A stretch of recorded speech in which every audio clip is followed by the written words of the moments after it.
Hello बच्चों, कैसे हैं? सब बढ़िया। तो स्टार्ट करते हैं आज की क्लास। पिछली क्लासों में हम देखते आ रहे हैं, गाउस के अनुप्रयोगों के बारे में देख रहे हैं पिछली 2 क्लासों से। तो अपन ने 3 अनुप्रयोगों के बारे में तो देख लिया है। पहला अपन ने खोखले चालक गोले के कारण विद्युत क्षेत्र की तीव्रता का मान, ठोस चालक गोले के कारण विद्युत क्षेत्र की तीव्रता का मान 2 देख लिए थे। और लास्ट क्लास के अंदर अपन ने देखा था अचालक गोले के कारण विद्युत क्षेत्र की तीव्रता का मान। ठीक है, तीनों देख लिए हैं। अब अपन देखने वाले हैं, आज है हमारे पास कोई एक सीट है। ठीक है, एक परत है, काफी परत होती है, वो काफी पतली होती है। ठीक है, उस परत के कारण विद्युत क्षेत्र की तीव्रता का मान देखना है। वो परत है वो इन्फिनिटी एरिया की है, मतलब उसका जो एरिया है वो अनंत है, मतलब काफी बड़ी सारी है। ठीक है, ओके। साथ में ही वो जो परत है वो कुचालक भी है। तो अपन आज देखने वाले हैं गाउस के अनुप्रयोग से, गाउस के अनुप्रयोग में गाउस के नियम्स के द्वारा समरूप आवेशित अनंत अचालक परत के कारण विद्युत क्षेत्र की तीव्रता।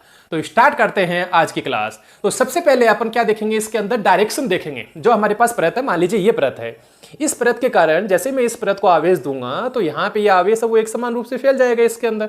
ओके, तो जैसे आवेश देंगे तो यहाँ पर बनने वाला जो विद्युत क्षेत्र होगा वो किस डायरेक्शन में होगा। मतलब आप किसी, मान लीजिए एक बिंदु लेते हैं, पी बिंदु लेते हैं, और उस पी बिंदु पर आप विद्युत क्षेत्र का मान ज्ञात करना चाहते हैं। मान लीजिए ये पी बिंदु यहाँ पे, यहाँ पे आप विद्युत क्षेत्र का मान ज्ञात करना चाहते हैं, तो यहाँ पे डायरेक्शन कैसी होगी, अलग अलग आवेश के कारण, मतलब यहाँ पे खूब सारा आवेश फैला हुआ है, उसके कारण विद्युत क्षेत्र की तीव्रताओं की डायरेक्शन क्या होगी वो अपन सबसे पहले देखते हैं, उसके बाद में देखेंगे परिमाण देखेंगे। तो स्टार्ट करते हैं। देखिए, ये हमारे पास एक अचालक परत है, ये डॉट डॉट करके बना लेते हैं क्योंकि इन्फिनिटी एरिया है। ये लीजिए, ये मेरे पास एक चालक परत है जिसका एरिया इन्फिनिटी है, मतलब इधर भी ये फैली हुई है, इधर भी फैली हुई है, इधर भी फैली हुई है, काफ़ी दूर तक है। ओके, इसको हमने प्लस क्यू चार्ज दे दिया और जो इसके सतह पे इस प्रकार से एक समान रूप से फैल गया। परत है तो अंदर वॉल्यूम तो होगा नहीं, इसके अंदर सतह ही रहेगी। ओके, अब यहाँ पे देखिए, नेम भी डिसाइड कर देते हैं, ए बी सी डी।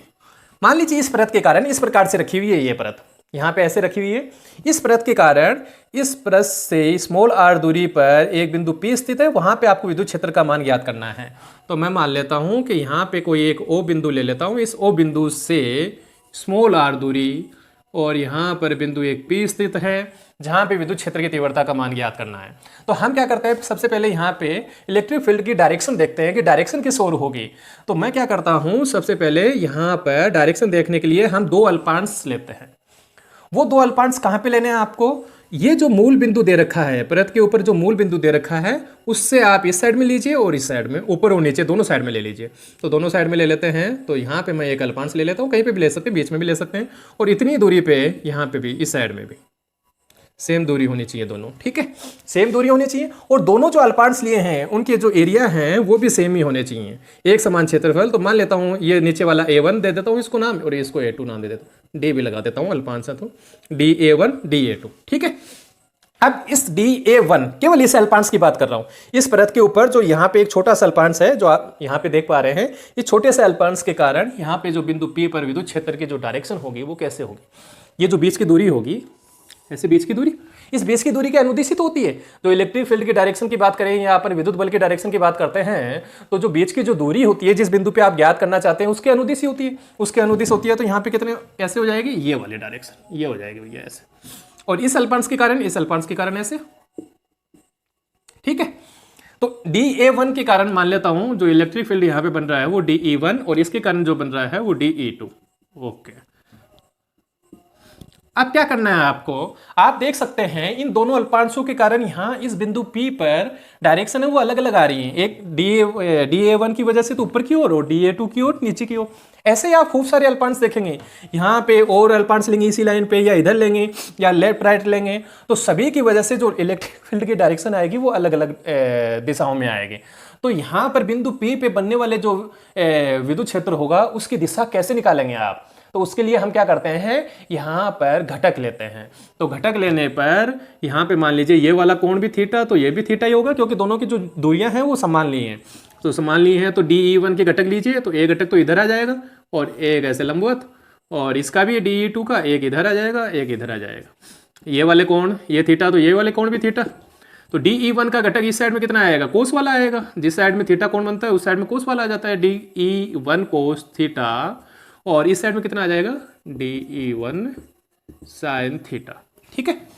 अब ये जो DE2 सदिश है इसके भी घटक लीजिए, तो इसका कितना आ जाएगा, इस साइड में थीटा है तो DE2 कोस थीटा, और इधर कितना हो जाएगा, DE1 साइन थीटा। ध्यान से देखिए दोनों में साइन थीटा, ये तो वैल्यू सेम होंगी साइन थीटा की। DE1 और DE1 और DE2 की वैल्यू भी सेम होंगी क्या? हाँ सेम होंगे। इसका रीजन क्या है? इसका रीजन ये है, ये वाली डिस्टेंस और ये वाली डिस्टेंस दोनों की सेम होंगी। रीजन क्या है? रीजन ये है, दोनों अपन ने समान दूरियों पे लिए थे और दोनों के जो अल्पांश हैं उनके एरिया है वो भी सेम ही लिए थे, तो वहां पे उन एरियाओं के अंदर जो आवेश होगा वो भी सेम ही होगा, वो भी सेम होगा। तो यहाँ पे बनने वाले जो इलेक्ट्रिक फील्ड होंगे वो क्या होंगे, सेम होंगे।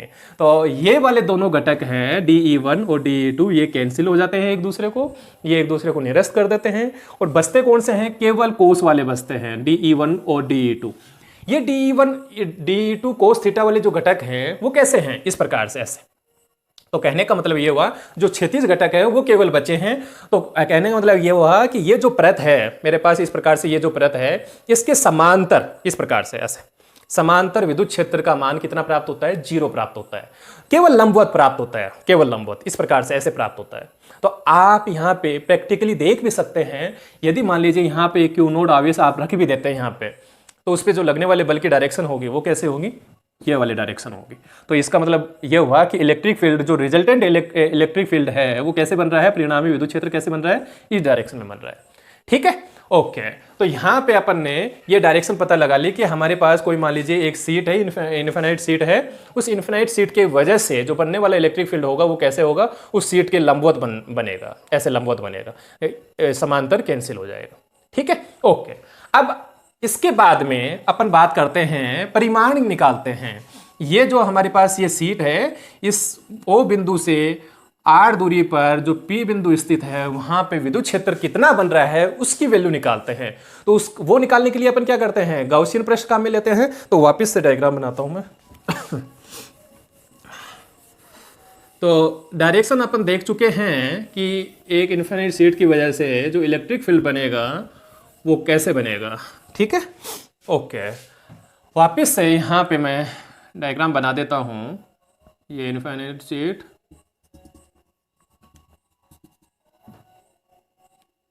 ठीक है, ओके। इसको मान लीजिए प्लस Q चार्ज दे दिया अपन ने, और ये आवेश एक समान रूप से फैल गया, और इसका जो पृष्ठ आवेश घनत्व है मान लेते हैं सिग्मा है। अब अपन क्या करते हैं, मान लो मेरे को यहाँ पे इस O बिंदु से स्मॉल r दूरी पर एक बिंदु P है जहाँ पे मेरे को विद्युत क्षेत्र की तीव्रता का मान ज्ञात करना है। तो इसके लिए मैं क्या करता हूँ, ये गाउसियन पृष्ठ लूंगा।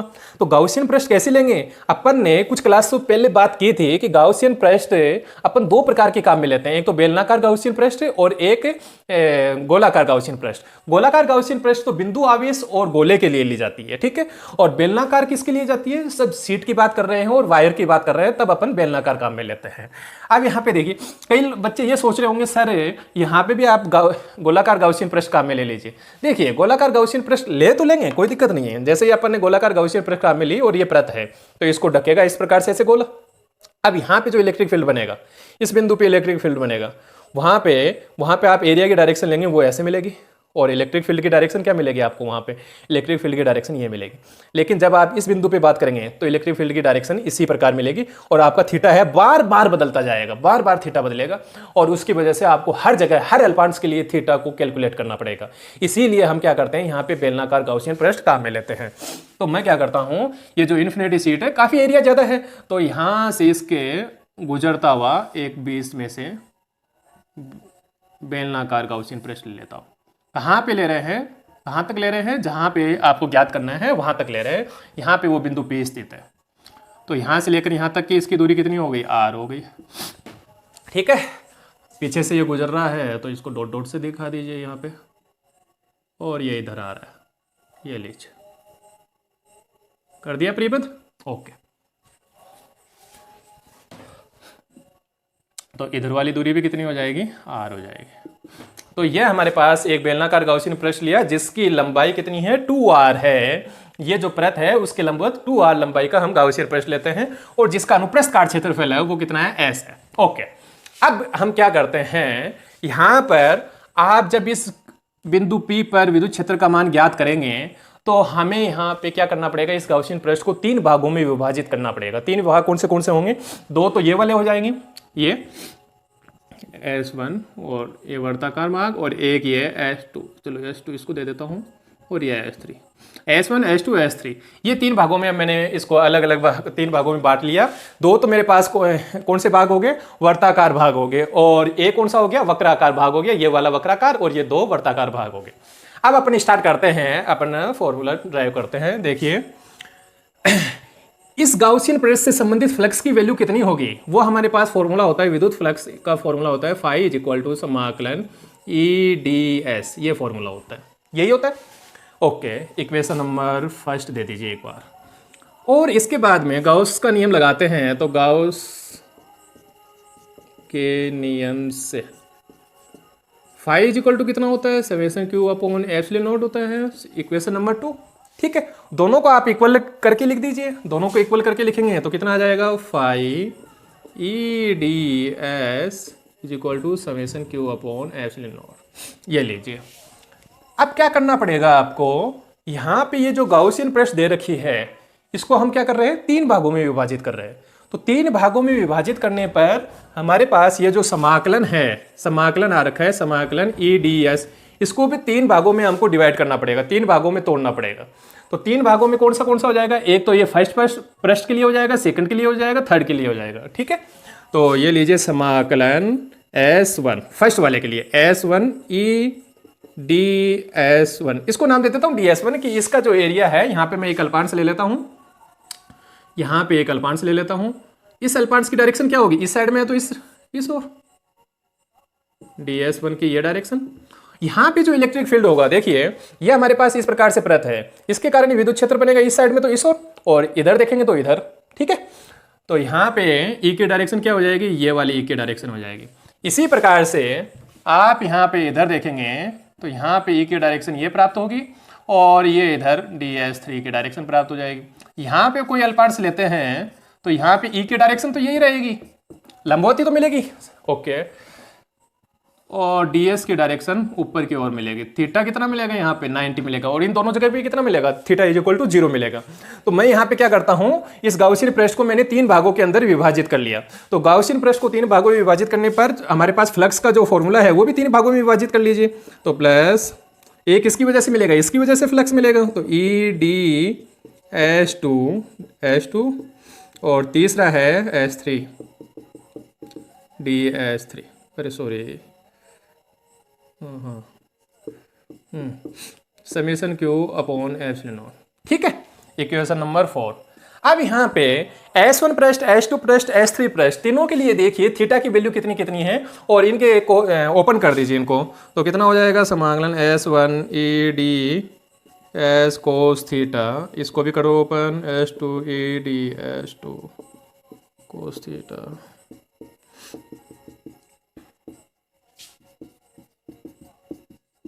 ये लीजिए। अब आपको यहाँ पे तीनों पृष्ठों के लिए थीटा डिफाइन करने हैं, तो मैं पहले S1 के लिए डिफाइन करता हूँ। S1 के लिए कितना होगा, S1 देखिए ये वाली पृष्ठ है S1, तो S1 के लिए E भी इधर और जो DS1 है वो भी इधर, तो थीटा की वैल्यू कितनी है, यहाँ पे 0 है। थीटा की वैल्यू 0 है तो आपको पता है कोस 0 कितना हो जाता है भैया, कोस 0 हो जाता है 1। ओके, S2 के लिए थीटा देखो वहाँ पे 90 है। DS1 की डायरेक्शन तो कैसे प्राप्त होगी, ऊपर की ओर, और E की डायरेक्शन इधर, तो थीटा कितना प्राप्त होगा, 90, तो कोस 90 ये हो जाएगा 0। S3 के लिए हो जाएगा थीटा इज इक्वल टू 0, तो यहाँ पे कोस 0 की वैल्यू कितनी हो जाएगी, 1। ये सारी की सारी वैल्यू आप यहाँ पे पुट कर सकते हैं। आपको पता है यहाँ पे तो ये 1 हो ही जाएगा, इसकी वैल्यू 0 होगी, तो ये पूरा का पूरा पद, ये वाला पूरा पद 0 हो जाएगा, और यहाँ पे ये पद की वैल्यू, इस कोस थीटा की वैल्यू 1 हो जाएगी। तो अपन नेक्स्ट पद के अंदर लिख सकते हैं S1 EdS, यहाँ पे S1 DS1, ये वाला 0 हो गया, ये वाला बचा S3 EdS3 summation Q upon epsilon naught. ये इक्वेशन नंबर जो भी 5 देना चाहें आप। ठीक है, ओके। अब क्या करना है आपको यहाँ पे, ई को तो बाहर ले लेंगे और ds1 और ds3 इनको सोल्व करता हूँ। तो यहाँ से ई को बाहर ले लिया, अंदर कौन रह गया, ds1 रह गया, और दूसरे में भी ई बाहर आ गया, अंदर कौन रह गया, ds3 रह गया, ds2 वाला 0 हो गया था। ये लीजिए, यहाँ तक कोई दिक्कत? ओके। अब देखिए ds1 कौन है, ds1 है इस वाला, ये वाला जो पृष्ठ है इसके एक अल्पांश का क्षेत्रफल है। तो पूरे का कितना होगा भैया, पूरे का देखो आपने मान रखा है, इसका s1 है, इसका s2 है, इसका s3 है, तो पूरे का कितना हो जाएगा s1। तो आप इसका समाकलन करेंगे तो कितना आ जाएगा s1, ये लीजिए, और इसका समाकलन करेंगे तो कितना आ जाएगा, इसके लिए कितना है s3 summation q upon s। ध्यान से देखिए S1 और S3 जो पृष्ठ है हमारे पास दोनों सेम ही हैं। S1 की वैल्यू और S3 की वैल्यू वो सेम ही है, दोनों जो हमारे पास बेलन है, इस प्रकार से बेलन है, तो इस वाले जो भाग है वर्ताकार भाग है और ये वाला भाग है, दोनों के एरिया सेम ही तो होंगे, दोनों के एरिया सेम ही होंगे। तो आप यहाँ पे क्या लिख सकते हैं, S1 is equal to S3, तो आप कोई एक नाम दे दीजिए, ऐसी नाम दे दीजिए। तो मैं यहाँ पे क्या करता हूँ, ES plus ES is equal to summation Q upon epsilon naught. ठीक है, कितना हो जाएगा total, 2ES summation Q upon epsilon naught, equation number 7। ये लीजिए सोल्व हो गया है। बस केवल आपको यहाँ पे अब वैल्यू चाहिए समेशन Q की। समेशन Q की वैल्यू कहाँ से आएगी, समेशन Q होता है जो गाउसियन पृष्ठ है, उस गाउसियन पृष्ठ के द्वारा परिबद्ध जो आवेश है वो कितना है। इस प्रकार से ये मेरे पास परत थी और मेरी गाउसियन पृष्ठ ऐसे गुजर रही है, ऐसे गुजर रही है, तो ये वाला जो भाग है, केवल ये वाला, इसमें जितना आवेश है वही तो परिबद्ध हुआ। ठीक है, तो मान लेता हूं इसके अंदर कितना आवेश आ गया है हमारे पास, क्यों आवेश मान लेता हूं यहाँ का एस है, वो सॉरी गाउसियन, यहाँ का जो पृष्ठ आवेश घनत्व है वो कितना है, सिग्मा है। ये जो परत दे रखी है इसका पृष्ठ आवेश घनत्व कितना है, सिग्मा है। तो आप फॉर्मूला जानते हैं, जो सिग्मा इज इक्वल टू क्या होता है, sigma is equal to Q upon S या ए, जो भी है, यहाँ पे एस चल रहा है तो एस ले लीजिए वरना ए ले लेते हैं। तो sigma is equal to Q upon S, Q कौन होता है, समेशन क्यू, वही तो। ठीक है, तो 2ES इज इक्वल टू कितना हो जाएगा, पहले आप उसको सोल्व कर लीजिए, पहले क्यू की वैल्यू निकाल लेते हैं। तो सिग्मा इज इक्वल टू कितना हो जाएगा, सिग्मा इज इक्वल टू होता है क्यू अपॉन एस, तो क्यू इज इक्वल टू कितना हो जाएगा भैया, सिग्मा इंटू एस। ये क्यू तो कौन है, समेशन क्यू है, मतलब इससे परिबद्ध आवेश, तो कितना हो जाएगा 2ES is equal to Q की वैल्यू यहाँ पे पुट करो, sigma S upon epsilon naught, S से एस कैंसिल हो जाएगा, क्या बचेगा, E is equal to sigma upon 2 epsilon naught. ये लीजिए, ये वैल्यू आ गई। ये वाली जो वैल्यू आ रखी है वो इस परत के कारण, जो अचालक परत थी हमारे पास, उस अचालक परत के कारण स्मॉल आर दूरी पर, इसके लंबवत है ये दूरी, इस प्रकार से लंबवत स्मॉल आर दूरी पर विद्युत क्षेत्र की तीव्रता का मान व्यक्त कर रही है। ध्यान से देखिए, इस वाले फॉर्मूले के अंदर स्मॉल आर नहीं आ रखा है, दूरी नहीं आ रखी है। इसका मतलब ये हुआ कि जो अनंत अचालक परत होती है उसके कारण जो बनने वाला विद्युत क्षेत्र होता है वो दूरी पे निर्भर नहीं करता हो। वाह, मजा आ गया। तो आप यहाँ पे विद्युत क्षेत्र का मान देखेंगे, इस बिंदु पे देखेंगे या इस पे देखेंगे, इस पे देखेंगे, कहीं पे भी देखेंगे सेम प्राप्त होगा। लेकिन जो परत होनी चाहिए वो कैसी होनी चाहिए, बहुत बड़ी होनी चाहिए, तभी आप, और ये वाली जो वैल्यू है वो केवल और केवल फॉर्मूला डिफाइन होता है, ये कम दूरी तक की डिफाइन होता है, बाद में नहीं। बाद में क्या है, माध्यम का इनका प्रभाव पड़ने लग जाता है। ठीक है, ओके। तो E is equal to sigma upon 2 epsilon naught. आप इसको सदिश रूप में लिखेंगे तो कैसे लिखेंगे, सदिश रूप में लिखते हैं तो E सदिश is equal to sigma upon 2 epsilon naught, और यहाँ पे हमारे पास क्या आ जाएगा, साथ में एक एकांक सदिश होना चाहिए। वो एकांक सदिश किसकी दिशा को व्यक्त करेगा, इस E की दिशा को व्यक्त करेगा।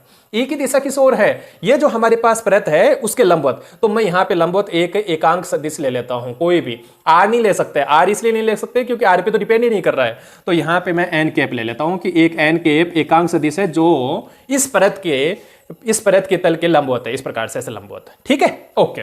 यदि हमारे पास माध्यम होता तो इसी तरह से, ये इसमें तो कोई दिक्कत ही नहीं है, सिग्मा अपॉन 2 एप्सिलॉन m हो जाता। ओके, इसके बाद में देखते हैं ये किस प्रकार से निर्भर कर रहा है। यहाँ पे दूरी पे तो निर्भर कर ही नहीं कर रहा है, तो हमारे पास जो ग्राफ बनेगा वो कैसा बनेगा, ग्राफ बनेगा भैया ऐसा कुछ, यदि आप ई और आर के साथ में ग्राफ बनाना चाहते हैं, मतलब कहने का मतलब इतनी दूरी पर यहाँ पे यहाँ पे यहाँ पे और आगे देखें यहाँ यहाँ यहाँ सभी दूरियों पे समान वैल्यू प्राप्त हो रही है, तो आप कैसा ग्राफ बनाएंगे? ऐसा। मान लीजिए जो भी वैल्यू प्राप्त हो रही है, ठीक है, बदल नहीं रहा दूरी के साथ। और सिग्मा के साथ में सिग्मा आ रहा है ऊपर आ रहा है, तो कैसा बन जाएगा? ये लीजिए, काफ़ी छोटी जगह में बना रहा हूँ। ए और सिग्मा देखिए समानुपाती का रिलेशन है। समानुपाती के लिए कैसा हो जाता है? ये लीजिए, ए समानुपाती सिग्मा, ये लीजिए। ओके, तो ये हुई अपनी क्लास कंप्लीट हुई। अपन ने आज अचालक परत के कारण विद्युत क्षेत्र की तीव्रता के मान देख लिए। सबसे पहले अपन ने डायरेक्शन डिफाइन की और उसके बाद में अपन ने परिमाण निकाला तो अपन ने गाउसियन पृष्ठ काम में ली। और जब डायरेक्शन निकाली वहां पे, तो अपन ने क्या किया? वहां पे ये जो हमारे पास परत है उसके कारण अपन जिस भी बिंदु पे ज्ञात करना चाहते थे, तो अपन उस परत के ऊपर जो मूल बिंदु ओ लिया था उसके दोनों तरफ अपन ने क्या किया? 2 अल्पांश ले लिए। कहीं पे भी ले सकते हैं आप, लेकिन समान दूरी पे लेंगे तो आपको वो आर है उसमें दिक्कत नहीं आएगी, थीटा दोनों के समान होंगे और आसानी से वो जो वर्टिकल कंपोनेंट थे वो कैंसिल हो जाएंगे। केवल कौन से बचेंगे? हॉरिजॉन्टल बचेंगे, ठीक है। ओके, उसके बाद में हम क्या किया? यहाँ पे परिमाण निकाल लिया। तो ये आपके सामने आ रखा है sigma upon E = sigma upon 2 epsilon naught, ठीक है। ओके, आज की क्लास यहीं कंप्लीट होती है। Okay, tata, bye bye.